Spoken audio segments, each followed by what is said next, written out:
भगवान शिव के हृदय में बसते हैं राम। भारत के कण कण में राम, भारत का अभिनंदन राम, भारत का प्रणाम राम, भारत का सम्मान राम, भारत का स्वर राम, भारत की संस्कृति का आधार राम। राम राम राम, मित्रता भी राम, शत्रुता भी राम। राम राम राम राम गुरुजी, राम राम दुबे जी, राम राम गुर्जा जी, राम राम आरिफ जी, राम राम राम राम राम राम भाभी, राम राम चाचा, राम राम चाची, राम राम ताऊ। और भारत की शत्रुता भी राम। आजकल मेरा राम राम उनसे नहीं होता। और दोस्तों यहाँ हो रहा है ओरछा में राम महोत्सव, जो कि राजा भैया और राम भैया करवा रहे हैं। और इसमें कई फिल्म स्टार, कई कलाकार आए हैं। और आज आपका दोस्त यहाँ पप्पू राजा भी आया है, यहाँ के लोगों सभी कलाकारों से मिलने के साथ ये पवन जी भी आए हैं मिलने के लिए लोगों से। और कई मसाले की होली जोरदार तालियों से स्वागत करिए इन बच्चों का। चैनल पे बने रहे, लाइक बहुत ही सुंदर।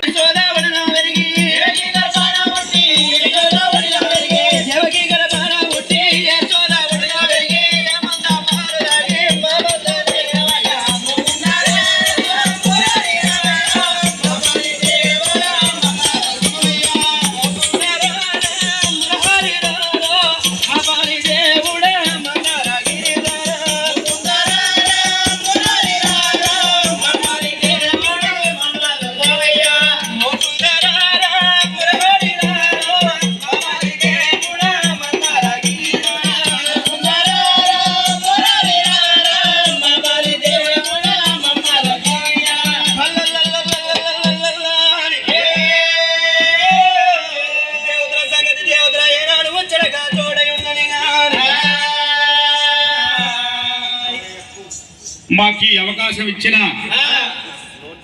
బొందెల రాజు గారికి,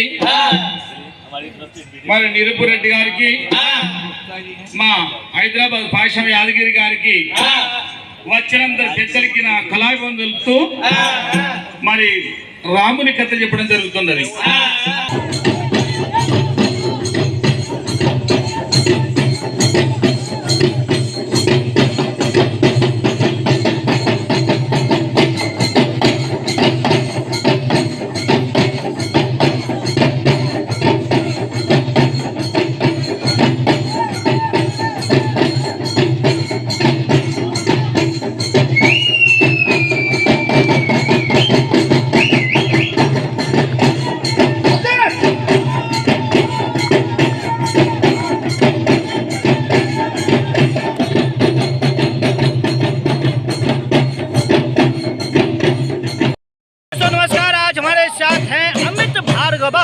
आपने इन्हें कई सीरियल में देखा होगा और कई फिल्मों में देखा होगा। आज डायरेक्ट हमारे पास है, तो अमित भाई हमारे दोस्तों को जरा व्यूअर्स को हाय कर दें। और दोस्तों आज बड़ा प्यारा मौका मिला है इनसे मिलने का। और मैं आपका दोस्त अरविंद ठाकुर की पप्पू राजा। सही कह रहे, हाँ सही दोस्तों, सुनो सुनाओ, समझे। आज अमित भाई के साथ मजा कर रहे हो हम यहाँ, और आप लोग भी है ना एंजॉय करते रहे, बस हमारे चैनल पे बने रहे। आज हमारे साथ है कई सीरियल में जिन्होंने काम किया। अमित भाई कौन कौन से सीरियल में काम किया, नहीं जरा बता दें। बहुत सारे, झांसी की रानी, झांसी की रानी और अशोक, आप समझे, फरंगी वाले सीरियल सब कर दिए। आप ये बता दें, कहते हैं हमारे देश पे हमला करने वाले जो फरंगी थे उनमें से एक ये भी थे। ये वो राजदार है जिन्होंने झांसी की रानी का दरवाजा खुला, किले का दरवाजा खुलवाया था। सही कह रहे हैं, हम बताएं आपको। गगन पवन धरा धरा शिवम शिवम, सदैव सर्व मंगला कला के शीर्ष देवता, वही विनाश काल है, वही जनक जनन सदा। कृतज्ञ प्राण यह जपे सदा शिव शिवम, तरल अनल गगन पवन धरा धरा शिव शिवम। विशेष है, अशेष है, प्रशेष है, विशेष है, और मैं फेंक रहा हूं तो वो डूब जा रहे हैं। तो भालू और बंदरों ने कहा, हे प्रभु, हम तो आपके नाम के सहारे फेंक रहे हैं, इसलिए वो तैर रहे हैं, और आप तो स्वयं प्रभु राम हैं। आपने जिसको छोड़ दिया उसका डूबना तो निश्चित ही है। तो ये है भगवान श्री राम के नाम की महिमा, और कलयुग में नाम की ही महत्ता है, नाम की ही महत्ता है। सिर्फ नाम लेने से, चाहे वो भगवान शिव के हृदय में बसते हैं राम, भारत के कण कण में राम, भारत का अभिनंदन राम, भारत का प्रणाम राम, भारत का सम्मान राम, भारत का स्वर राम, भारत की संस्कृति का आधार राम, राम राम राम, मित्रता भी राम, शत्रुता भी राम, राम राम राम राम गुरु जी, राम राम दुबे जी, राम राम गुर्जर जी, राम राम आरिफ जी, राम राम राम राम, राम राम भाभी, राम राम चाचा, राम राम चाची, राम राम ताऊ, और भारत की शत्रुता भी राम। आजकल मेरा राम राम उनसे नहीं होता, आजकल मैं उनको राम राम नहीं करता, मुझे वो राम राम नहीं करता। ये राम कौन है? ये राम, ये शिव के हृदय में बसते हैं राम, मुक्ति भी राम। कहते हैं काशी में मुक्ति मिलती है, जो काशी में मरता है या काशी में जिसका दाह संस्कार, अंतिम संस्कार होता है, उसे मुक्ति मिलती है। भगवान शिव मुक्ति देते हैं। कैसे मुक्ति देते हैं? भगवान शिव कान फूंक देते हैं, कान में मंत्र देते हैं। क्या मंत्र देते हैं? राम का मंत्र देते हैं। राम, कान फूका और फेंका, ले जा राम। तो काशी में भी राम का ही मंत्र मिलता है।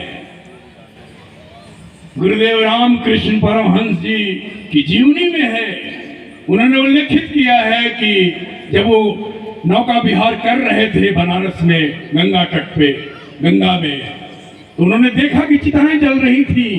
एक स्त्री बैठकर वहां बंधन खोल रही थी, दूसरा एक सफेद विशालकाय पुरुष चिता से लाश उठाकर कान फूंक रहा था और ऊपर की तरफ फेंक रहा था।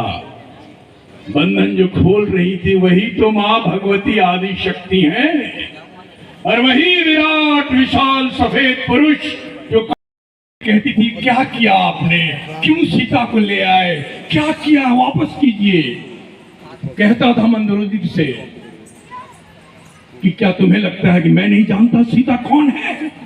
अरे मैं जानता हूं, आदिशाह आ रहा है, मैं उसकी प्रतीक्षा कर रहा हूं, मेरा कल्याण होगा, मेरी संपूर्ण वंशज का उद्धार हो जाएगा राम के आने से। राम राम राम, कब आएगा राम, कब आएगा राम। राम का नाम लेते लेते लेते लेते वो भी राममय हो गया था। ये और आज हम सब राम महोत्सव मना रहे हैं ओरछा में, इस रुद्राणी कलाग्राम में, और हम सब दौड़े दौड़े संस्कृति का पुनरुत्थान हो रहा है। और भारतीय संस्कृति के आधार है राम, और ये बीड़ा यहाँ उठाया है हमारे भाई, हमारे माननीय श्री राजा बुंदेला जी ने। मैं धन्यवाद देता हूँ, और मैं ये भी उनको बधाई देता हूँ कि इन पर प्रभु राम की असीम कृपा है। मैं बड़ा अपने आप को गौरवान्वित महसूस करता हूँ, बड़ा अपने आप में मुझे बड़ा फख्र होता है कि मैं एक ऐसे धर्म में पैदा हुआ हूँ, एक ऐसा सनातन धर्म जहाँ पर हमें इतनी स्वतंत्रता है कि हम अपनी मर्जी से पूजा करें, नहीं करें, मंदिर जाएं, नहीं जाएं, हमें ना तो कोई कहने वाला है, ना रोकने वाला है, ना जबरदस्ती करने वाला है। और सनातनी आदमी एक बार सनातन धर्म में पैदा हो जाए फिर वो हमेशा वही रहता है, बदलता नहीं है। क्या बात। ये सब बातें करने के लिए हमारे पास संत महात्मा हैं, इसलिए मैं बहुत ज़्यादा ऐसी बातें नहीं करूँगा। मैं वो करता हूँ जिसके लिए आपने मुझे यहाँ पर बुलाया। मैं मध्य प्रदेश का रहने वाला हूँ, बुंदेलखंड क्षेत्र का रहने वाला हूँ। एक कार्यक्रम आया था स्टार टीवी पे, the great Indian laughter challenge. तब तक मैं छोटे मोटे कार्यक्रम करता था स्टेज पर। उस कार्यक्रम में मुझे ऑडिशन के लिए बुलाया गया। ऑडिशन देने के बाद मेरा चयन हो गया, मैं मुंबई चला गया। पिछले 17 वर्षों से वहीं रह रहा हूँ। टीवी पे अनेक कार्यक्रम आते हैं, सीरियल आते हैं, कुछ फिल्मों में काम किया। यहाँ भी एक फिल्म की शूटिंग के लिए आया हूँ। फिल्म का नाम है लव की अरेंज मैरिज। ये फिल्म बन रही है, बन के आएगी थिएटर में, तो आप देखिएगा। अब मैं आपको बताता हूँ, आपको मेरा चेहरा ठीक से दिख रहा होगा। दिख रहा है? बराबर दिख रहा है? हाँ दिख अरे रहा है। कुछ बोलो तो भाई, कुछ दिख रहा है ठीक से? दिख रहा है। दिख रहा है। कलर भी दिख रहा होगा। भगवान ने ऐसा कलर दिया है मुझे कि बोल के भेजा, बेटा जिस दिन ये कलर तेरा ठीक हो जाए पवन की तरह तो मेरे पास आ जाना। अभी तक ठीक नहीं हुआ है, जैसा दिया था वैसा ही है। काला आदमी कभी गोरा होता ही नहीं है। ये जो जितनी क्रीम वाले ऐड देते हैं ना, फेयर एंड लवली लगाओ 3 महीने में गोरे हो जाओ, ये सब झूठ बोलते हैं। मैंने भी लेके लगाई, कोई फर्क नहीं पड़ा है। अगर क्रीम लगाने से आदमी गोरा होता तो ओबामा गोरा नहीं हो जाता।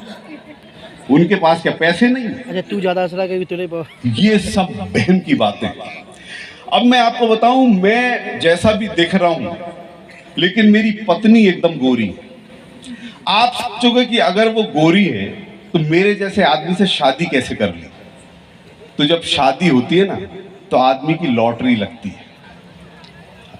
शादी लॉटरी से ही लगती है भाई साहब। शादी एक बार अगर होनी है तो ही होती है।